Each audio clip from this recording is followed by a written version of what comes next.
بسم الله الرحمن الرحيم.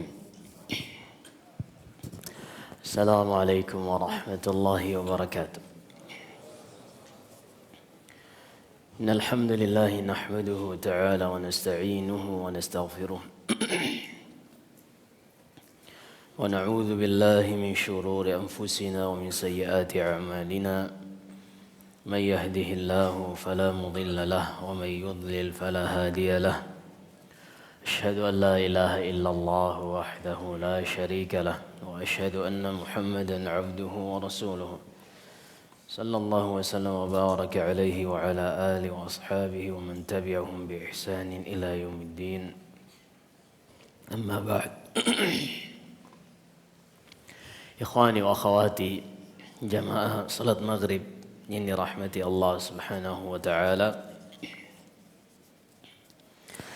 Kembali kita lanjutkan pembahasan kitab Al-Bidayah wan Nihayah, penciptaan alam semesta ini sejak pertama kali Allah belum menciptakan makhluk sampai makhluk terakhir yang Allah ciptakan akan kita bahas insyaallah ta'ala. Dan sebelumnya sudah kita bahas tentang penciptaan alam semesta ini, penciptaan bumi atau sebelumnya arsy, kemudian penciptaan kursi, pena yang digunakan untuk menulis takdir, dan juga ikut bersama pena ini adalah lembaran-lembaran yang padanya ditulis takdir-takdir yang akan terjadi di alam semesta ini. Karena di dalam hadis Ibnu Abbas radhiyallahu anhuma, Nabi sallallahu alaihi wasallam bersabda, "Wa'lam annama asabaka lam yakun liyukhti'ak wa ma akhta'aka lam yakun liyusibak, rufi'atil aqlamu wa jaffatis suhuf." Wahai Ibnu Abbas, ketahuilah apa saja yang Allah Subhanahu wa taala telah takdirkan, telah tetapkan akan menimpamu, engkau tidak akan bisa menghindar. Sehebat apapun cara yang kau gunakan untuk menghindar dari takdir, kalau sudah ditetapkan engkau tidak akan sanggup untuk menghindar. Sebaliknya, sesuatu yang Allah tidak takdirkan akan menimpamu, maka tidak akan bisa menimpamu. Kemudian kata Rasulullah, rufi'atil aqlamu wa jaffatis suhuf.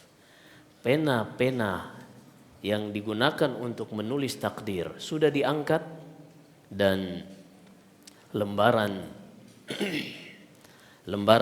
yang digunakan untuk menulis takdir alam semesta ini sudah kering.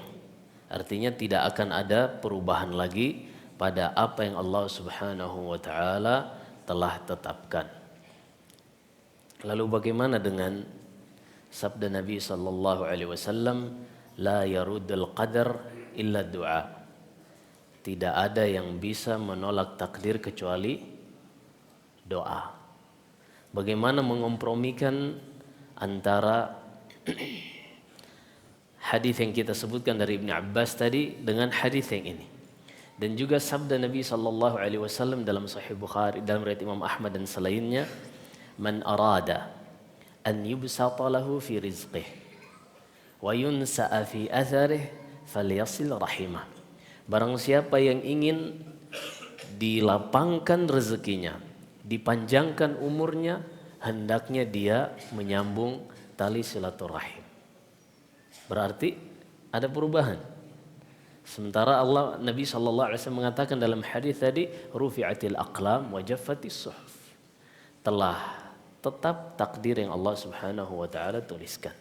Baik, dijawab oleh Syekh Saleh Ibn Abdullah Al-Fauzan hafizahullahu taala bahwasanya Allah Subhanahu wa taala menjadikan di dalam takdir yang Ia tulis hal-hal berupa sebab. Apabila seorang menjalani sebab ini, maka dia akan mendapatkan akibatnya. Contohnya, bukankah Allah Subhanahu wa taala telah menetapkan rezeki bagi semua makhluk yang Ia ciptakan? Semua sudah ditetapkan dan tidak akan meninggal seseorang sampai dia menghabiskan rezekinya.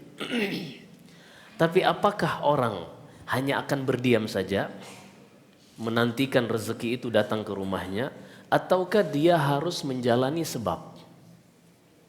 Dia harus menjalani sebab seperti bekerja, berdagang, dan selainnya. Tujuannya adalah untuk menjemput rezeki yang telah Allah Subhanahu wa taala tetapkan untuknya. Maka sebagaimana pekerjaan ini adalah sebab yang bisa mengubah kehidupan seseorang yang tadinya mungkin dia tidak memiliki uang untuk makan, tetapi setelah bekerja Allah jadikan pekerjaan ini sebagai sumber, sebagai sebab ia menjemput rezekinya. Demikian pula doa. Doa, apabila seorang berdoa dengan tidak berdoa, Allah jadikan berbeda. Dengan dia berdoa menjadi sebab rezekinya, atau dia akan terhindar dari musibah, akan terhindar dari takdir yang buruk. Demikian juga seorang yang menyambung tali silaturahim dengan seorang yang tidak menyambung, ini berbeda. Allah jadikan menyambung tali silaturahim ini sebagai sebab akan dilampangkannya rezeki seseorang dan akan dipanjangkannya umur seseorang. Kemudian Allah Subhanahu wa taala berfirman di dalam surat Ar-Ra'd, "Yamhullahu ma yasha'u wa yuthbit wa 'indahu ummul kitab." Allah menghapus apa yang Ia kehendaki dan Allah menetapkan apa yang Ia kehendaki, tapi yang Dia hapus ataupun yang ditetapkan semuanya ada di kitab induk di sisi Allah Subhanahu wa taala di Al-Lauhul Mahfuz. Karena penulisan takdir itu ada 3. Penulisan takdir, waktu penulisan takdir ada 3. Yang pertama, penulisan di Lauhul Mahfuz yang tadi kita sebutkan dalam hadis Ibnu Abbas, yaitu 50.000 tahun sebelum Allah menciptakan langit dan bumi, sebagaimana di dalam Sahih Muslim dari sahabat Abu Hurairah radhiyallahu anhu. Penulisan yang kedua, kitabatun sanawiyah, penulisan yang sifatnya tahunan, yaitu penulisan yang terjadi pada malam Lailatul Qadar. Allah berfirman dalam surat Ad-Dukhan, Hamim, tilka ayatul kitabil mubin, inna anzalnahu fi lailatin mubarakatin, inna kunna munzirin, fiha yufraqu kullu amrin hakim. Hamim itu adalah Al-Quran yang nyata, yang memberi petunjuk bagi manusia.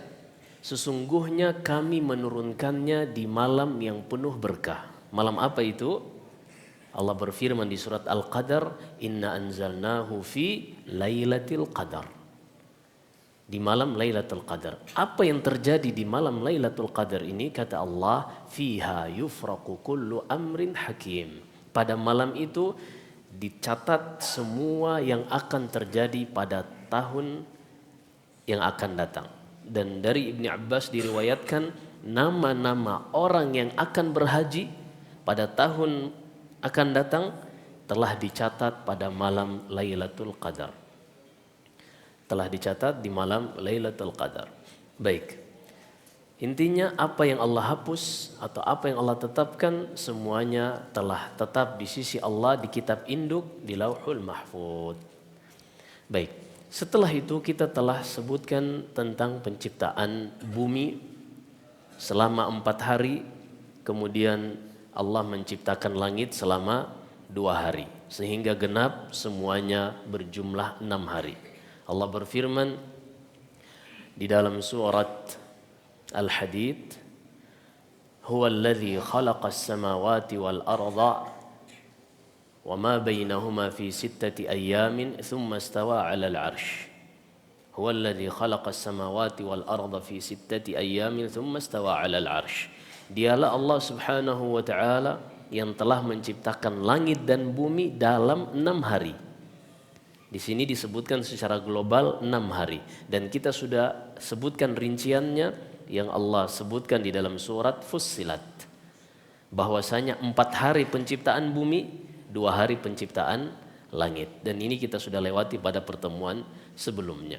Kemudian kata Allah, thumma istawa 'alal 'arsy. Kemudian Allah beristiwa, berada tinggi di atas arsy. Berada tinggi di atas arsy. Namun walaupun Allah berada di atas arsy, Allah jelaskan pada ayat di surat Al-Hadid ini, ya'lamu ma yaliju fil ard wa ma yakhruju minha wa ma yanzilu minas sama'i wa ma ya'ruju fiha wa huwa ma'akum aina ma kuntum wallahu bima ta'maluna basir.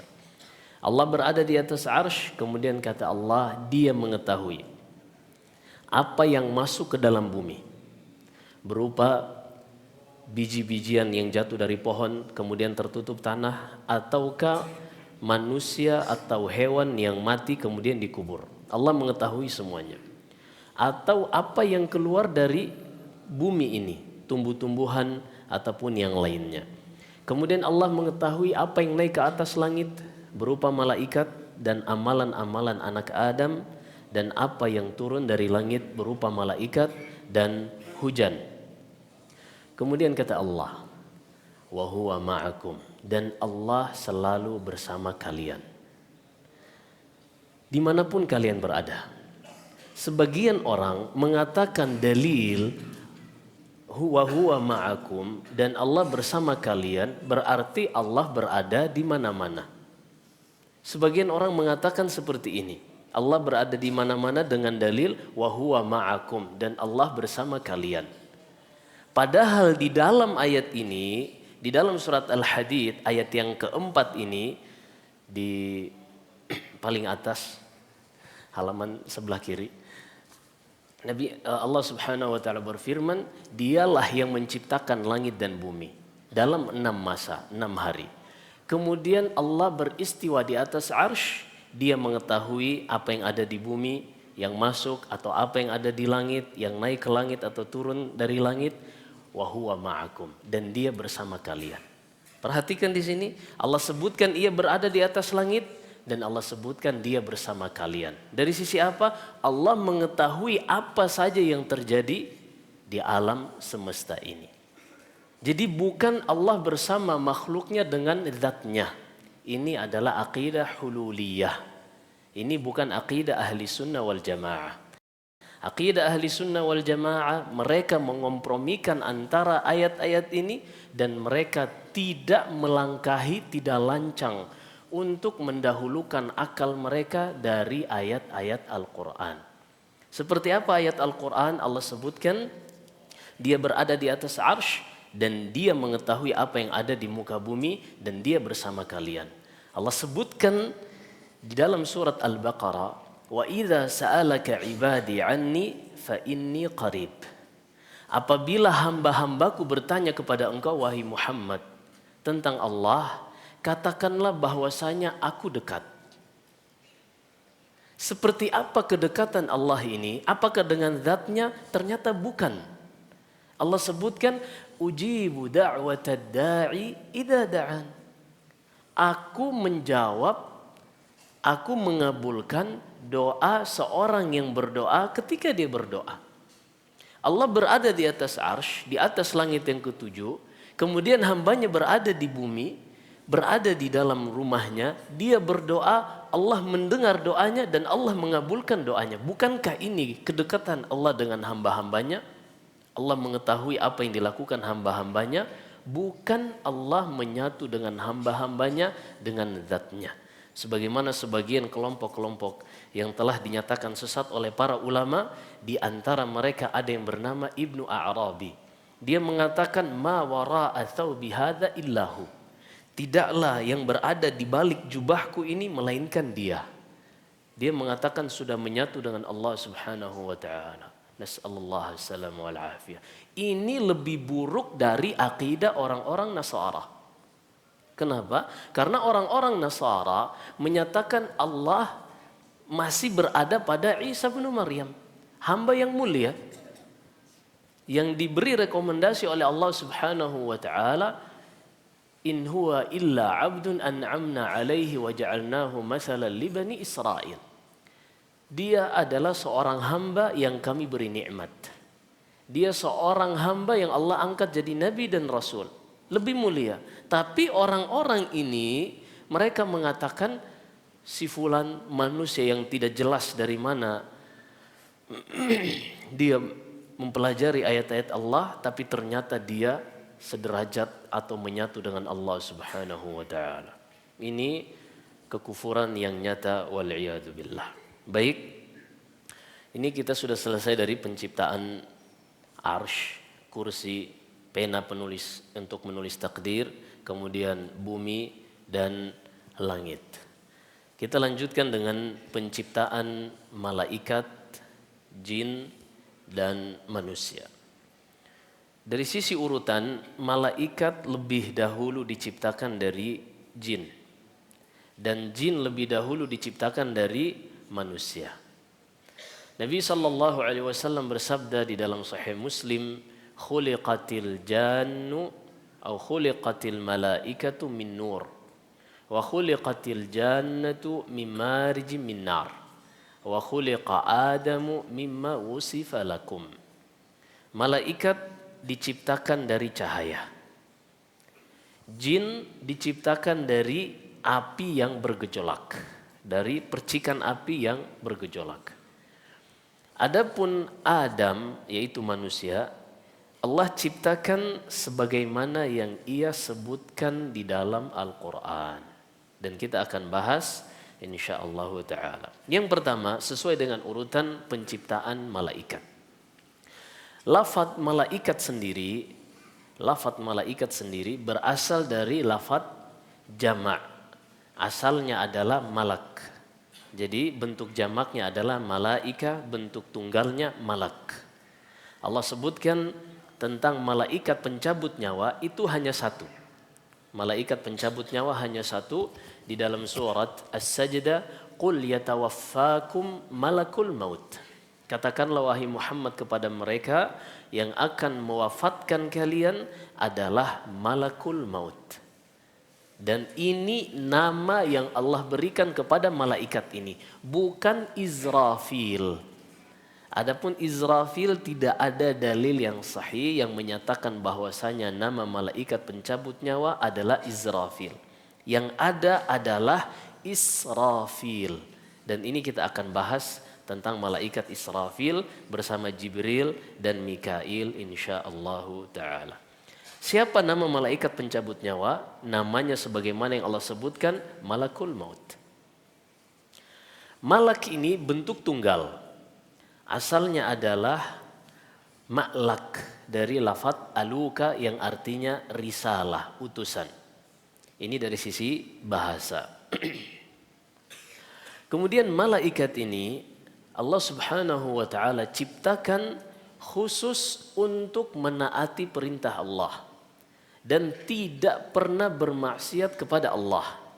Allah sebutkan di dalam surat At-Tahrim, "'alaiha malaikatun ghilazun shidadun la ya'suna Allah ma amarahum wa yaf'aluna ma yu'marun." Yang namanya malaikat ini Allah ciptakan tidak pernah bermaksiat kepada Allah sedikit pun. Dan mereka selalu mengerjakan apa yang Allah Subhanahu wa taala perintahkan.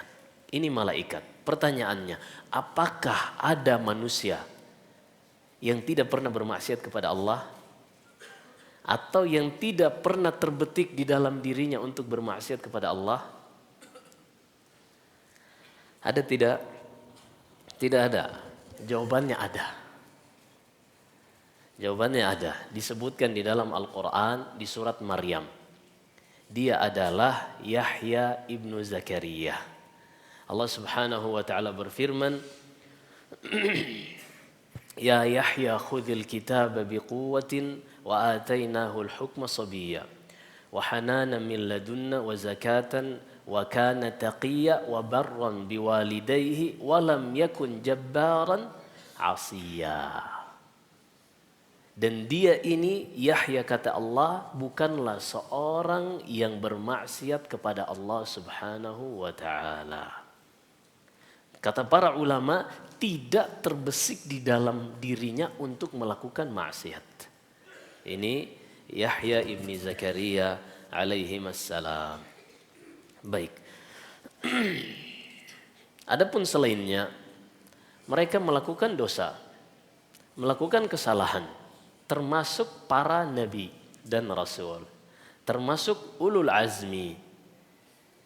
Seperti misalnya Nabi Adam alaihi salam, walaupun dia bukan ulul azmi tapi dia abul bashar, ayah dari manusia.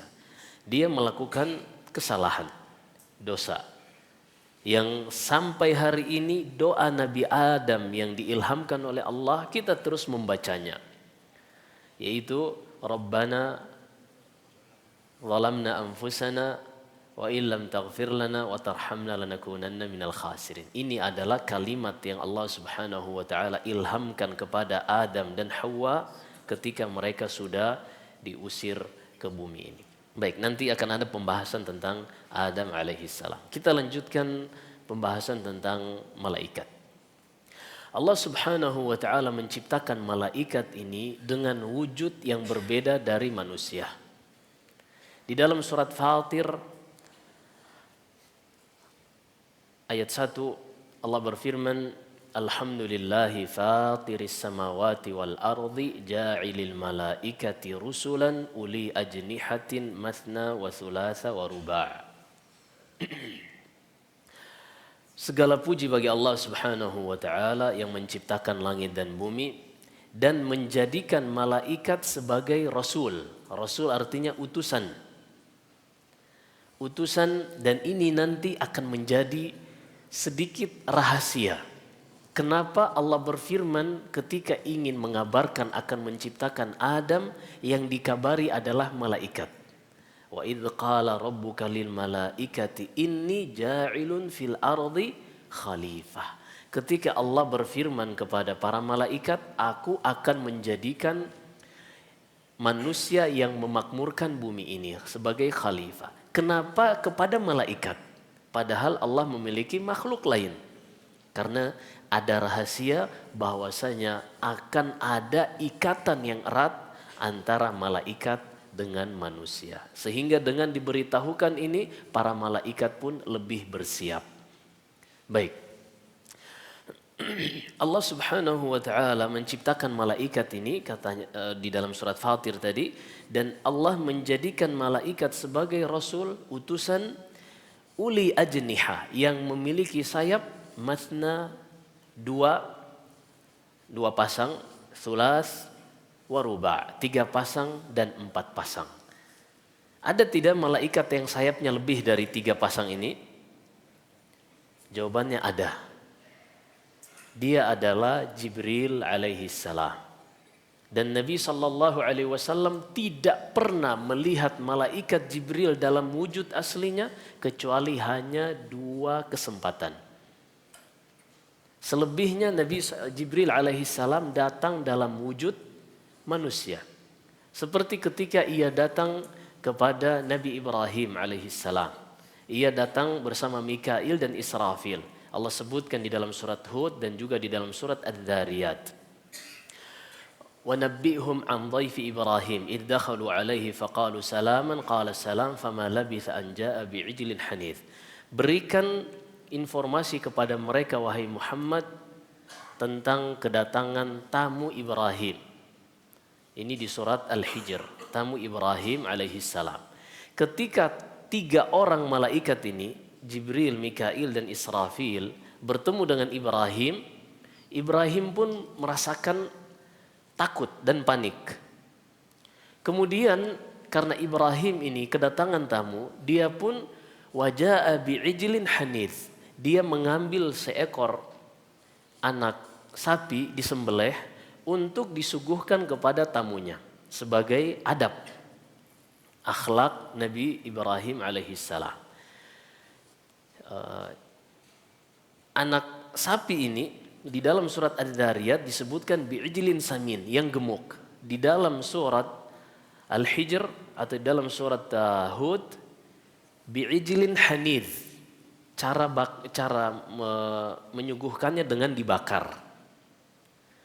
Kemudian falamma ra'a aydiyahum la tasilu ilaihi nakirahum. Ketika Nabi Ibrahim melihat tangan-tangan dari malaikat ini tidak mau mengambil makanan, Nabi Ibrahim mulai tambah khawatir. Siapakah tamu-tamu ini? Kenapa para tamu ini tidak memakan? Karena memang malaikat itu tidak makan. Pekerjaan mereka bertasbih dan beribadah kepada Allah Subhanahu wa ta'ala. Dan penduduk surga nanti di surga, semoga Allah menjadikan kita bagian dari penduduk surga. Di surga kelak mereka makan dan minum bukan untuk menghilangkan rasa lapar atau haus. Karena mereka tidak la yataghawwatun wala yabulun. Mereka tidak buang air besar dan tidak buang air kecil. Apa yang mereka makan dan minum akan menguap dari keringat mereka yang keluar aromanya lebih wangi dari aroma kasturi.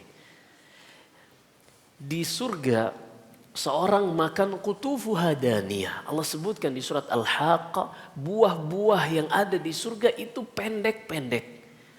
Tinggal dipetik. Kalau mereka tidak mau petik pun Allah sebutkan yatufu alaihim wildanun mukhalladun. Kalau mereka tidak mau metik sendiri, akan ada anak-anak muda yang melayani mereka apa saja yang mereka inginkan.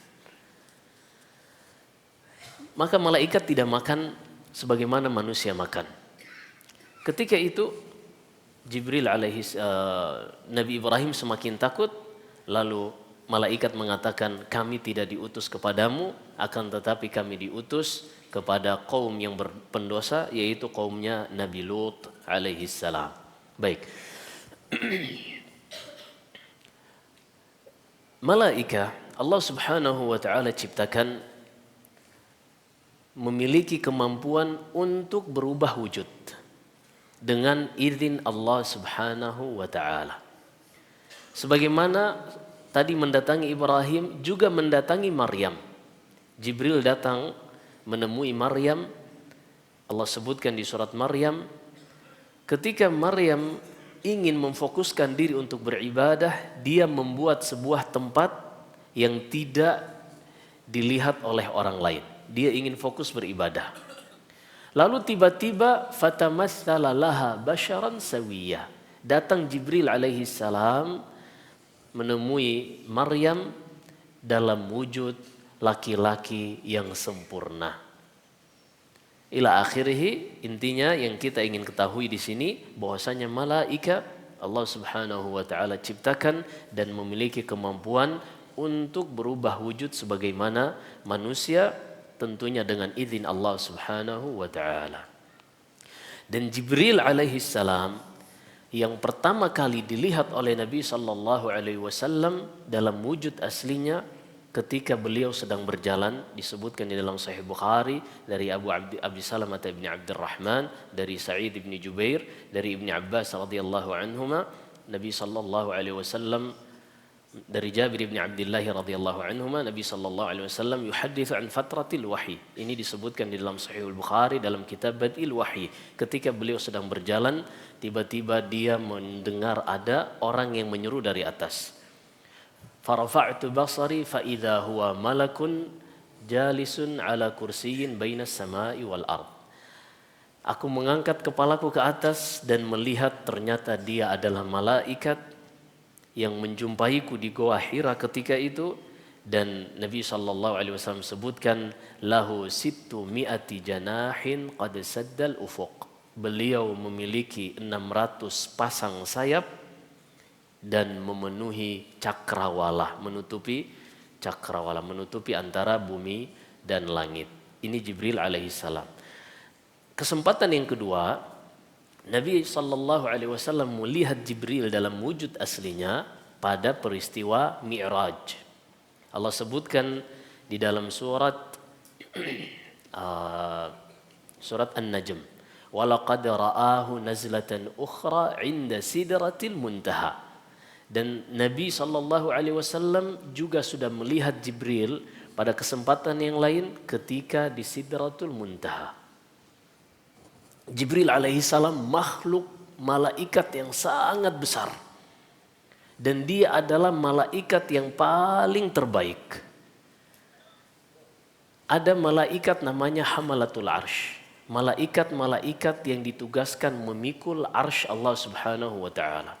Jumlah mereka di hari kiamat kelak adalah 8 malaikat. Wa yahmilu arsya rabbika fawqahum yawma idzin thamaniyah. Lalu kata Nabi sallallahu alaihi wasallam, "Udzina li an uhaddits an malakin min malaikati hamalatil arsy." Allah mengizinkan kepadaku untuk menceritakan tentang malaikat yang memikul arsy ini. Ma baina syahmati udhunihi ila atiqihi masiratu 700 am. Jarak antara daun telinganya dengan bahunya ini perjalanan 700 tahun. Ini baru antara lehernya saja, karena ujung daun telinga dengan bahu yang dimaksud adalah leher. Tapi ternyata ketika Nabi SAW di malam Mi'raj, yang beliau hendak menerima kewajiban untuk salat 5 waktu, beliau melihat Jibril. Kata beliau, ka'annahul hinthil bali. Aku melihat Jibril ketika itu yang wujudnya sangat besar.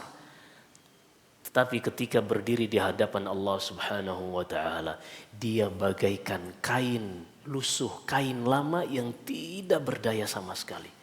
Bagaikan seorang zaman dahulu memiliki kuda, kemudian di pelana kuda diletakkan kain. Kalhilsil bali, yang inilah yang dimaksud Nabi SAW. Begitu tunduknya Jibril di hadapan Allah Subhanahu wa ta'ala, ia bagaikan kain yang lusuh, yang sudah tua, yang sudah usang, tidak ada nilainya sama sekali ketika dia benar-benar memperlihatkan keagungan Allah Subhanahu wa ta'ala. Ini Jibril alaihissalam yang penciptaannya sangat sempurna. Tapi subhanallah, ada sebagian manusia yang mereka dengan berani, dengan lancang merendahkan Allah Subhanahu wa ta'ala dengan mencela syariat Allah Subhanahu wa ta'ala, mengikuti nenek moyang mereka, Fir'aun, yang mengatakan faqala ana rabbukumul a'la. Dia mengatakan akulah Tuhan kalian yang paling tinggi. Fa akhadahu Allahu nakala al-akhirati wal ula, hingga akhirnya Allah Subhanahu wa taala menghukumnya dan menenggelamkannya di dalam lautan. Baik. Ini Jibril alaihi salam. Nabi sallallahu alaihi wasallam melihatnya sebagaimana di surat An-Najm tadi, dan juga ada di surat At-Takwir. Di surat At-Takwir. Dan Jibril alaihi salam, beliau adalah rasul perantara antara Allah Subhanahu wa taala dengan para nabi dan rasul. Ini tugas utama Jibril alaihi salam sebagai pembawa wahyu dari Allah kepada rasul-rasulnya. Kemudian malaikat yang kita ringkas sedikit, malaikat yang berikutnya, sepertinya malam ini kita hanya akan membahas malaikat yang kedua yang kita bahas adalah Israfil. Israfil ini salah satu hamalatul arsh, salah satu malaikat yang bertugas untuk memikul arsh, sebagaimana yang disebutkan Ibnu Katsir dalam Al-Bidayah wan Nihayah. Dan Israfil juga memiliki tugas lain. Tugas lainnya yaitu adalah meniup sangkakala. Meniup sangkakala yang menunjukkan berakhirnya dan dibangkitkannya kembali manusia. Berapa kali Israfil meniup sangkakala ini? Berapa kali? 2 kali? Ada yang lain? Baik. Allah Subhanahu wa taala sebutkan di dalam Al-Qur'an ada 3 kali. Dan juga disebutkan oleh Ibnu Katsir sebanyak 3 kali. Yang pertama Allah berfirman, فَإِذَا نُفِخَ فِي الصُّورِ فَإِذَا نُفِخَ فِي الصُّورِ فَفَزِعَ مَنْ فِي السَّمَاوَاتِ وَمَنْ فِي الْأَرْضِ إِلَّا مَنْ شَاءَ اللَّهُ وَكُلٌّ أَتَوْهُ دَاخِرِينَ وَتَرَى الْجِبَالَ تَحْسَبُهَا جَامِدَةً وَهِيَ تَمُرُّ مَرَّ السَّحَابِ. Ini tiupan yang pertama, yaitu nafkhatul faza'. Tiupan yang pertama ini ketika manusia mendengarkannya semuanya pun langsung panik. Semuanya pun langsung panik. Ini tiupan yang pertama. Ketika itu yauma ya'ti ta'wiluhu la yanfa'u nafsan imanuha lam takun amanat min qabl aw kasabat fi imaniha khaira. Ketika sudah terlihat tanda-tanda besar terjadinya hari kiamat, di antaranya terjadi tiupan ini, tidak bermanfaat lagi orang yang ingin beriman apabila sebelumnya dia belum beriman. Dan hari kiamat tidaklah terjadi kecuali kepada orang-orang yang jelek, orang-orang kufar. Adapun kaum muslimin sudah dimatikan terlebih dahulu sebelum hari kiamat terjadi. Ini perjalanannya panjang. Kita masih berada dalam kitab ini Al-Bidayah, permulaan. Nanti akan ada an-nihayah, akhir dari alam semesta ini. Entah berapa puluh tahun kita akan menghabiskannya. Ala kulli hal, saya juga mencoba untuk meringkas. Jadi saya tidak bawa kitabnya lagi, saya coba untuk merangkum apa yang bisa kita bahas. Baik. Tiupan yang kedua adalah tiupan yang mematikan seluruh makhluk. Tiupan yang mematikan seluruh makhluk, yaitu firman Allah Subhanahu wa taala, yauma tarjufur rajifah. Juga firman Allah dalam surat Az-Zumar, wa nufikha fis suri fasa'iqa man fis samawati wa man fil ardi illa man syaa Allah.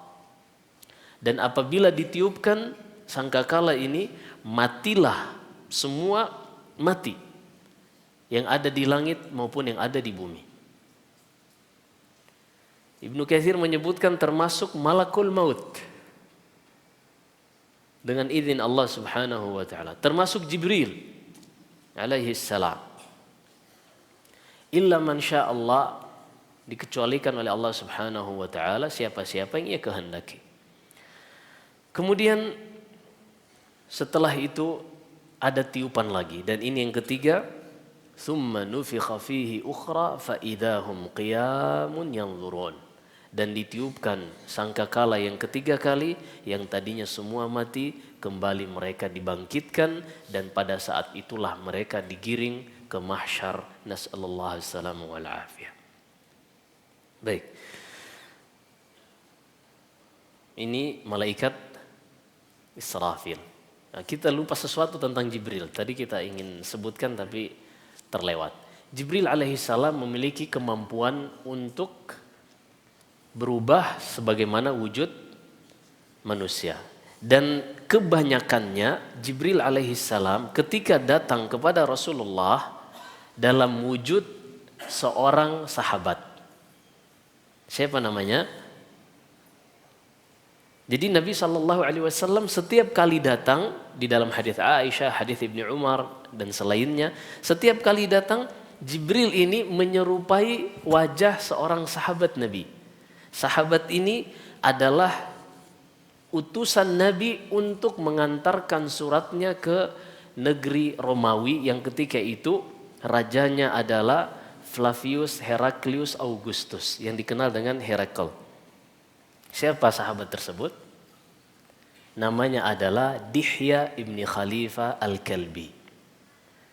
Dan Nabi SAW sendiri sebutkan di dalam Sahih Muslim, manusia yang paling mirip dengan Nabi Isa adalah Urwah bin Mas'ud, seorang sahabat.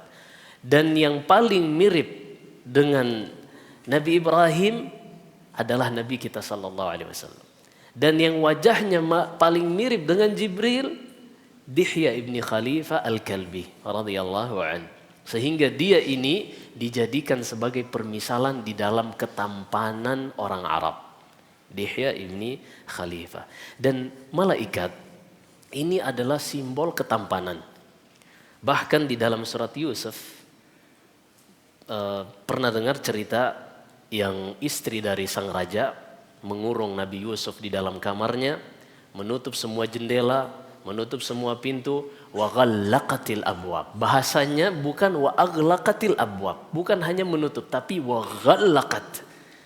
Ditutup dengan menggebu-gebu, itu bahasa Arab. Setelah semua tertutup, waqalat haytalak. Setelah tidak ada orang lagi, Imra'atul Aziz ini, istri raja ini mengatakan, tunggu apa lagi wahai Yusuf? Subhanallah, dalam keadaan ketika itu Nabi Yusuf orang yang asing, tidak ada satupun keluarganya yang mengenalinya dan mengetahuinya ada di dalam istana tersebut. Karena dia sebelumnya dibuang, kemudian dipungut oleh sang raja. Tapi subhanallah, inilah kehebatan keimanan seorang hamba. Dia mengatakan, qala ma'adallah, kepada Allah aku memohon perlindungan. Innahu rabbi huwa ahsana mathwaya. Dialah Allah subhanahu wa ta'ala yang telah memberikan kepadaku tempat yang terbaik. Dan subhanallah, ternyata Nabi Yusuf bukan tidak memiliki keinginan kepada wanita. Allah sebutkan pada ayat setelahnya, walaqad hammat bih wa hamma biha laula ar-ra'a burhana rabbi. Wanita ini sudah mabuk cinta dengan Yusuf. Ternyata Nabi Yusuf juga seperti itu, kalau bukan karena dia melihat keagungan Allah subhanahu wa ta'ala, pasti dia sudah terjatuh. Kalau bukan dia teringat kebesaran Allah subhanahu wa ta'ala, dan dia akan mempertanggungjawabkan apa yang dia lakukan di hadapan Allah, niscaya dia sudah akan terjatuh ke dalam maksiat tersebut. Tapi demikianlah Allah subhanahu wa ta'ala melindungi hamba-hambanya yang jujur dan ikhlas. Innahu kana min ibadina al-mukhlasin. Syahid, ketika wanita-wanita di kota Mesir mendengar bahwasanya istri raja ini ingin melakukan hubungan, kita lanjutkan habis Isya insyaallah. Ingin melakukan hubungan dengan wanita, dengan budaknya ini, mereka pun menertawakan sang istri raja ini. Kok bisa budak? Dikira budak ini seperti yang mereka di dalam pikiran mereka. Hingga akhirnya marah sang istri raja ini, dikumpulkanlah wanita-wanita ini sambil memegang pisau memotong buah atau yang lainnya, lalu diperintahkan waqalati khruj alaihin. Keluar Yusuf, perlihatkan dirimu kepada mereka. Falamma ra'ainahu akbarnahu wa qulna hasya lillahi wa akbarnahu wa qulna hasya lillahi ma hadza basharan in hadza illa malakun karim. Ketika mereka melihat Nabi Yusuf, qatta'na aydiyahun, mereka tidak sadar sudah memotong tangan mereka, bukan memotong buah lagi. Dan mereka mengatakan, Masya Allah, Subhanallah, ternyata ini bukan manusia, ini adalah malaikat yang mulia. Kenapa? Karena malaikat itu dijadikan simbol ketampanan. Baik, wallahu alam, kita lanjutkan habis salat Isya. Sallallahu alaihi wasallam ala nabiyina Muhammad.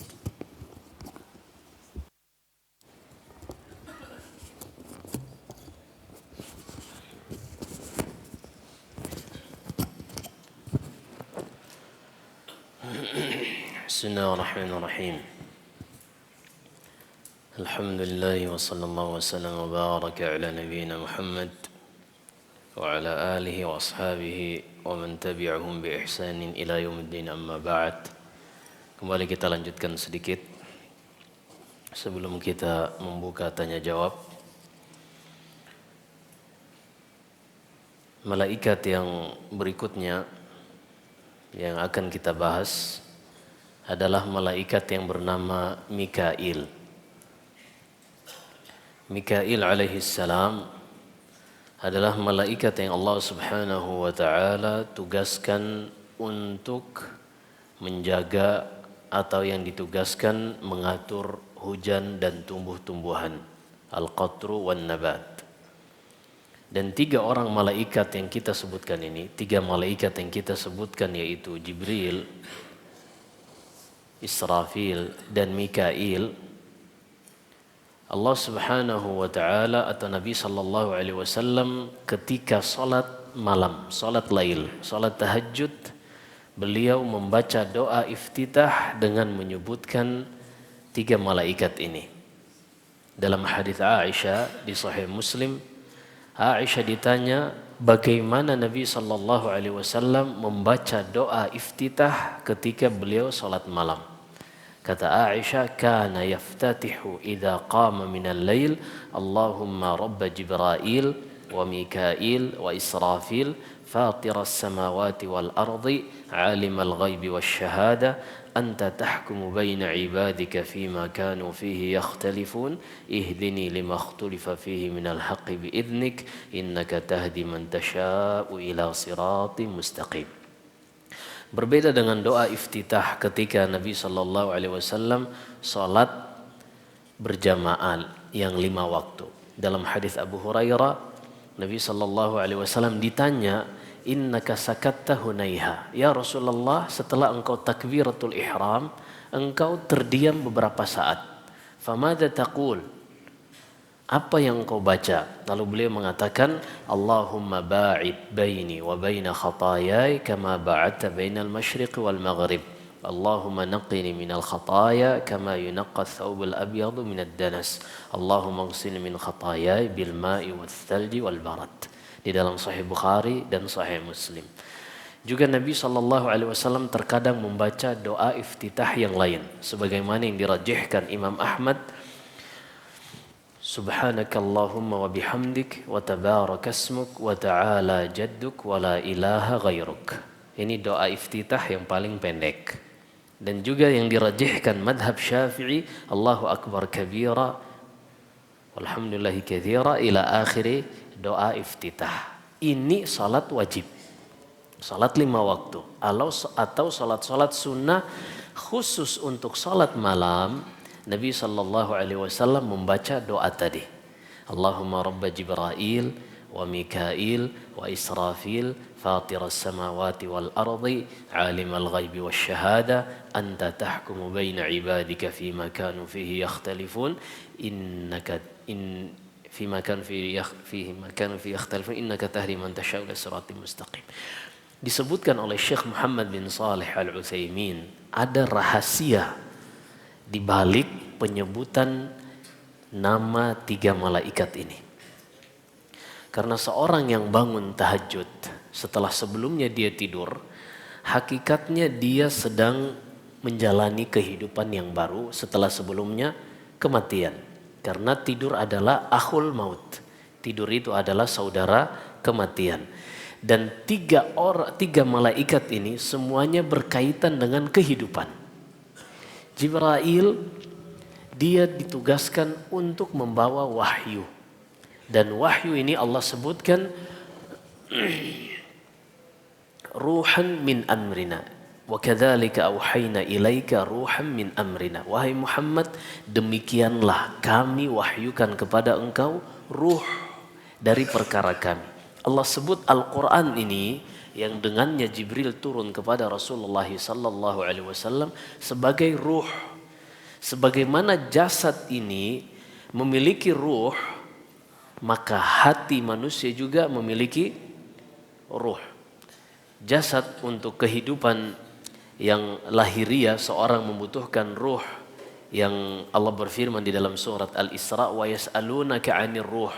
Mereka bertanya kepada engkau, wahai Muhammad, tentang ruh yang ada di dalam jasad mereka. Katakanlah itu urusan Allah Subhanahu wa ta'ala. Tapi ruh, kehidupan yang batin, kehidupan manusia, hati manusia juga membutuhkan kehidupan, membutuhkan ruh, yaitu Al-Quran. Kemudian Rabb Jibril wa Mikail. Adapun Mikail, malaikat Mikail ditugaskan untuk menurunkan hujan yang menjadi sebab kehidupan makhluk-makhluk yang ada di muka bumi ini. Allah berfirman, وَجَعَلْنَا مِنَ الْمَاءِ كُلَّ شَيْءٍ حَيٍّ di dalam surat Al-Anbiya, dan kami jadikan dari air ini setiap kehidupan. Dan juga tumbuh-tumbuhan. Kemudian malaikat yang terakhir Israfil, yaitu malaikat yang akan membangkitkan dengan tiupan sangkakalanya manusia yang tadinya sudah meninggal untuk semua menghadap Allah Subhanahu wa ta'ala. Ini diantara rahasia kenapa dikhususkan doa iftitah ini dibaca ketika salat malam. Baik, maka berusaha kita hafal Karena terkadang kita juga ingin melakukan sholat malam, ingin bermunajat dengan Allah Subhanahu wa taala, tapi kita berusaha untuk mencontoh Nabi sallallahu alaihi wasallam. Dan ada faidah lain, ada manfaat lain ketika kita tidak membaca hanya satu doa iftitah saja. Misalnya ketika salat maghrib kita membaca doa iftitah subhanakallahumma wa bihamdik wa tabarakasmuk wa ta'ala jadduk wa la ilaha ghairuk. Nanti salat isya kita ganti dengan Allahumma ba'id baini. Salat subuh misalnya diganti dengan Allahu akbar kabira. Manfaatnya pertama adalah kembali membuat kita terus menjaga hafalan kita untuk semua doa-doa iftitah tadi. Karena sesuatu ketika tidak diulangi maka akan mudah dilupakan. Kemudian yang kedua, untuk membantu kita lebih khusyuk di dalam salat. Karena kalau kita memulai takbiratul ihram dan doa iftitah yang kita baca itu saja, terkadang kita takbiratul ihram kita baru sadar ketika lisan kita sudah mengucapkan amin. Lalu kita bertanya, tadi sudah baca doa iftitah belum ya? Iya. Pernah merasakan seperti itu? Itu dikarenakan otak manusia sudah terprogram otomatis. Sehingga dia tidak mentadaburi lagi apa yang diucapkan lisannya. Karena memang sudah otomatis. Maka dengan kita mengganti, berarti kita sedang mengubah sistem kerja otak yang tadinya otomatis, di-cut dulu untuk mengikuti sesuai hati kita agar kita bisa mentadaburi, mengerti makna-makna dari yang diucapkan lisan kita. Ini diantara manfaat ketika terkadang kita membaca doa iftitah yang ini, terkadang doa iftitah yang lain. Baik, ini yang berkaitan dengan penciptaan malaikat. Ini mohon maaf sekali karena di flyernya tercantum kita akan membahas penciptaan malaikat, jin dan manusia. Tapi ternyata pembahasan malaikat pun kita sudah ringkas dengan seringkas-ringkasnya pun waktu sudah hampir habis. Sampai di sini kita bahas tentang malaikat. Masih ada pembahasan-pembahasan yang lain tentang malakul maut, tentang malaikat yang diturunkan di negeri Babil, yaitu malaikat Harut dan Marut. Ada malaikat yang berada di kanan dan di kiri setiap manusia. Malaikat apa itu? Raqib dan Atid. Ini bukan nama malaikat. Allah berfirman di dalam surat Qaf, Ma yalfidhu min qawlin illa ladaihi raqibun atid. Tidak ada satupun kata yang keluar dari lisan manusia melainkan di sebelah kanannya ada raqib dan atid. Raqib artinya hadir. Atid artinya syahid. Jadi malaikat raqib dan atid artinya malaikat yang hadir dan menyaksikan. Bukan nama dari malaikat. Baik, ini sedikit dikoreksi. Ada malaikat-malaikat yang lain seperti Az-Zabaniyah. Malaikat apa ini? Malaikatul adab. Dan khusus Mikail disebutkan Imam Ahmad Nabi SAW menyebutkan ma dhahika Mikail mundu khuliqatin nar. Sejak neraka telah diciptakan, Mikail tidak pernah lagi tersenyum. Subhanallah, sejak neraka diciptakan, Mikail tidak pernah lagi tersenyum. Nasallahu salam wal afiyah. Kemudian ada malaikat lain yang bernama Malik. Siapa itu? Dia adalah malaikat yang ditugaskan menjaga neraka. Allah berfirman, "Wa nadaw ya Malik liyaqdi 'alaina rabbuk qala innakum makithun laqad ji'nakum bil haqqi walakinna aktsarakum lil haqqi karihun." Mereka berkata, orang-orang kafir melihat siksaan yang terus menerus tidak pernah berhenti, mereka mengatakan, "Wahai Malik, mintalah kepada Allah untuk mematikan kami. Sudah tidak sanggup menahan siksaan. Minta kepada Allah untuk mematikan kami." Tapi apa kata Allah di dalam surat Fatir? "Walladzina kafaru la yuqda 'alaihim fayamutu wa la yukhaffafu 'anhum min 'adzabiha." Orang-orang kafir mereka tidak akan dimatikan sehingga mereka bisa istirahat dari siksaan api neraka, dan tidak pula azab itu diringankan sehingga mereka bisa beristirahat sebentar. Nasallahu salamu wal afiyah. Ada lagi malaikat-malaikat lain. Intinya di dalam rukun iman, salah satu rukun iman yang kedua adalah beriman kepada para malaikat. Pembahasannya sebenarnya sangat panjang, tapi karena waktu yang sangat ringkas, kita cukupkan sampai di sini. Jika ada yang ingin bertanya, tafadhal, barakallahu fikum. Kalau tidak ada, kita tutup. Nah, assalamualaikum warahmatullahi wabarakatuh.